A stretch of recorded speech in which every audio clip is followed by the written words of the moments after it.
Welcome to today's segment of Channel 2 News. I'm your host, Gabby Portillo. I'm Joshua Wayne. And today we're going to be talking a little bit more on the Islamic world and what it means, what's the world view of that, because there is a little bit of tension, us thinking that every Islam that we view or every Muslim that we see is a terrorist, when in fact we are wrong, and we should get a little bit more insight on that and what they actually are. So today we're going to be viewing that world view of the Islam and what the impact is. For Islam's view of humanity, Muslims acknowledge humans as God's vice regents on earth but reject the image of God.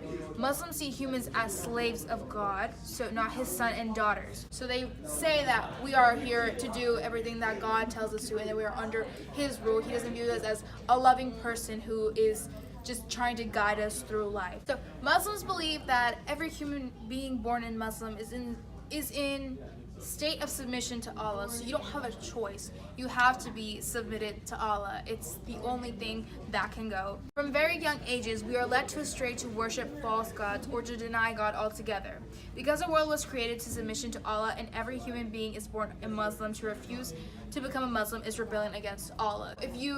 This is what we know and exists to be life. So they are saying that Muslims are in debt to Allah and they have to serve him. They don't have a choice. So being rebellious and choosing to serve as a Christian or maybe as a Buddhist would be rebellion and completely going against the teachings of Allah. Josh is a little bit more about what the Islam view of nature of God is. Okay, so many things Islam's God is named Allah, while the God of Christian is Yahweh. However, Allah is the Arabic word of God, not the name of God. Arabic-speaking Christians also use the word Allah to refer to God. Are Christians who do say that God is Allah, and it's not because we are Muslim or we believe in that Islam belief, but just because it is another way to say God. Still, this does not mean the Christian and Muslim worship the same God.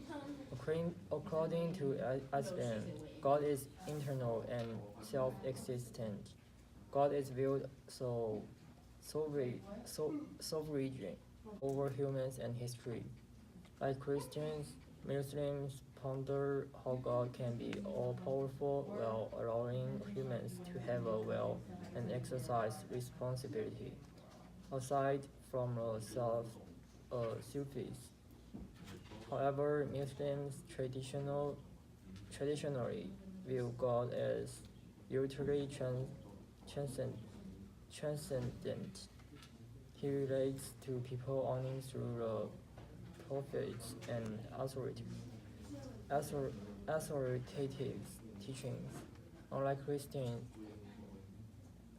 Christianity, Islam does not see humans as made in God's image. God does not share his attributes or nature with anyone or anything else. So now we're going to talk a little bit about the insights into the impact worldview has on daily life and interactions in the Muslim world. So according to Islam, more important than what you believe is what you do. So it's not what I believe, it's the actions that we take into account, what we're doing to serve our God, Allah. So the first pillar of Islam is Shahada, the confession of faith. There is no God but Allah, and Muhammad is his prophet. So the second pillar is Salat, or prayer. Muslims are expected to engage in prayer 5 times a day facing Mecca. And so one of these things that we can see is that a lot of times in prisons, there are prisoners who are allowed to skip out of certain things in prison so that they can pray, because it is according to their religion, and they pray towards Mecca. And on Friday, Muslim men, in some cases women, they are expected to meet at a mosque to engage in noon prayer. And then the third pillar is Zakat,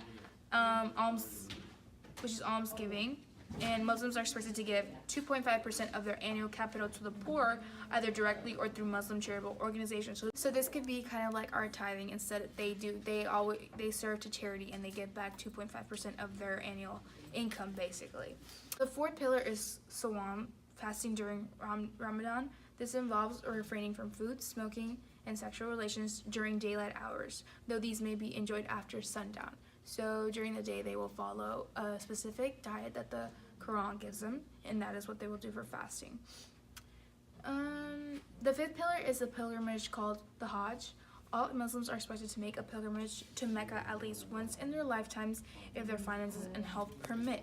So in most cases, it's only one trip, so it's not mandatory that they go every year. Some choose to go every year, but not all the time, and they will be forgiven if they can't because of their health or their financial state.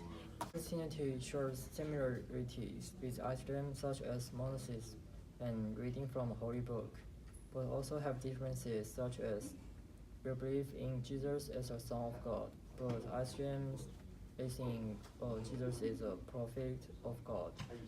This allows some middle ground for two religions to speak with one another despite possible conflicts.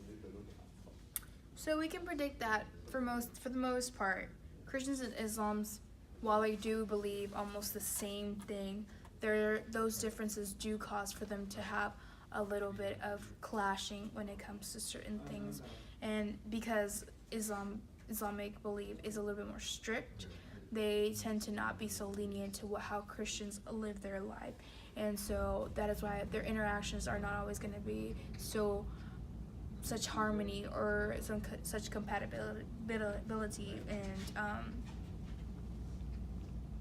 yeah. Thank you for watching. That's all for today. That's all we got. Me and Josh got for you. We'll see you tomorrow on the next segment, and I believe that next segment is, I don't know yet. And so back to you, Ryan. So Houston today is 65 degrees.